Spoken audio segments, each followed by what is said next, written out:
Good afternoon. Today I want to talk to you about some work done in Australia to look at surveillance to support regaining FMD freedom after an outbreak. When dealing with a disease like FMD, eradicating the disease is just the first step. To minimise the economic impacts, the aim is to regain FMD-free status and re-establish export markets as soon as possible. This is particularly important for countries with export-focused economies. Following an outbreak, surveillance will be required to provide assurance that FMD has been eradicated. We refer to this as post-outbreak surveillance. Through its code and manual, OIE provides general information but not specific guidelines on surveillance to regain free status. Serological surveillance using antibody tests is recommended for demonstrating freedom, with different approaches required for vaccinated and unvaccinated populations. If vaccination is used during the response and vaccinated animals are retained, then a serological survey using antibody tests to non-structural proteins will be required. The bottom line here is collecting and testing large numbers of blood samples will be labour-intensive and expensive. However, recent developments, including newer diagnostic approaches and sampling methods for FMD, raise the possibility that we may be able to do post-outbreak surveillance more efficiently and effectively. Some of these developments include collecting and testing oral fluids and bulk milk tank samples, and using quantitative real-time PCR tests.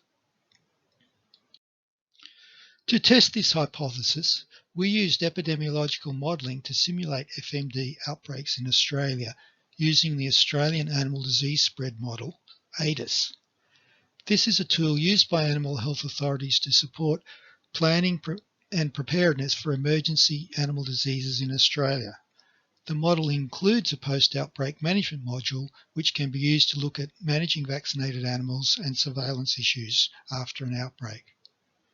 For this presentation, I will focus on a study scenario in the state of Victoria, shown in red on the map on this slide. Victoria is Australia's largest food and fibre exporting state and is the centre of Australia's dairy production. It has more intensive farming and higher livestock densities than much of the rest of Australia. For this scenario, FMD is assumed to start on a dairy farm in September. That is, spring in the Southern Hemisphere. Control programs with and without 5-kilometre emergency ring vaccination were used, and both vaccinate and remove and vaccinate and retain policies were modelled. After the outbreak is controlled, post-outbreak surveillance programs are simulated. The default post-outbreak surveillance used in this study is based on the European Foot and Mouth Disease Directive. These requirements are summarised in the table on this slide. Briefly, for non-vaccinated animals, this involves clinical inspection of cattle and pigs and serological surveillance of sheep. For vaccinated animals, it involves census surveillance using serology and non-structural protein tests. Alternate approaches to post-outbreak surveillance were identified through a meeting of epidemiologists, virologists and laboratory diagnosticians held in Canberra in 2018. The alternatives involve varying the sampling regime, the sampling approaches and all the diagnostic tests used. For this study, we looked at one alternative for unvaccinated animals and 3 alternatives for vaccinated animals, which we will come to shortly. The approaches were compared in terms of resources and logistics, time taken to do the surveillance, cost, and effectiveness. By effectiveness, we mean the ability of the surveillance regime to correctly identify the infection status of herds. Moving on to results. The Victorian scenario tended to produce large FMD epidemics which could last for a year or longer. Vaccination was very effective in reducing both the size and duration of the outbreak. It was particularly effective in reducing the likelihood of getting a very large outbreak, as can be seen on these box and whisker plots. Looking at the post-outbreak surveillance programs, first in unvaccinated animals. Here, the alternative approach replaced on-farm clinical inspection of dairy herds with bulk milk tank samples and on-farm clinical inspection of pigs with saliva collection using rope tethers. And blood sampling of sheep was replaced with oral swabs. For serology was replaced by pooled quantitative real-time PCR testing.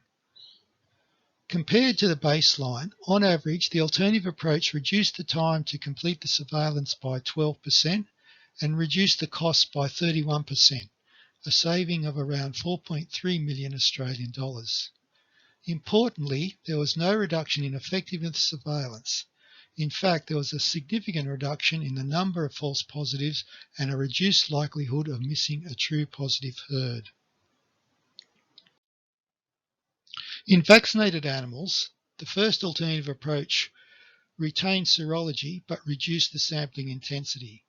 Alternative 2 replaced serology with oral swabs and PCR, and Alternative 3 replaced on-farm visits and sample collection for dairy herds with bulk milk tank sampling and pig herds with saliva collection using sampling ropes. Compared to the baseline, the alternative approaches reduced surveillance time by 1 to 4% and cost by 1.5 to 7.3%. Alternatives 2 and 3 were also effective in reducing the number of false positives and false negative results. Alternative 3 consistently performed the best in this study. Of course, in a response with vaccination, surveillance of both vaccinated and unvaccinated animals will be required.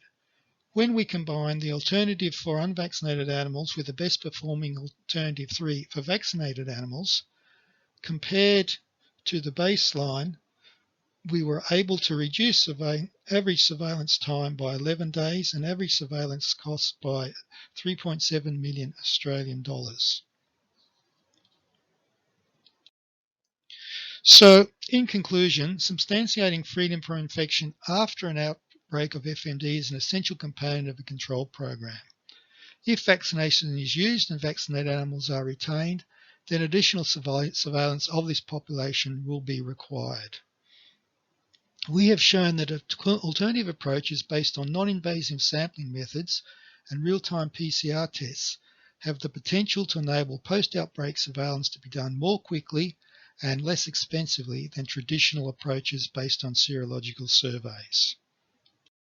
I would like to acknowledge that this work was done under the Australian FMD Ready project, which aims to strengthen preparedness for an emergency animal disease outbreak in Australia and facilitate an earlier return to trade.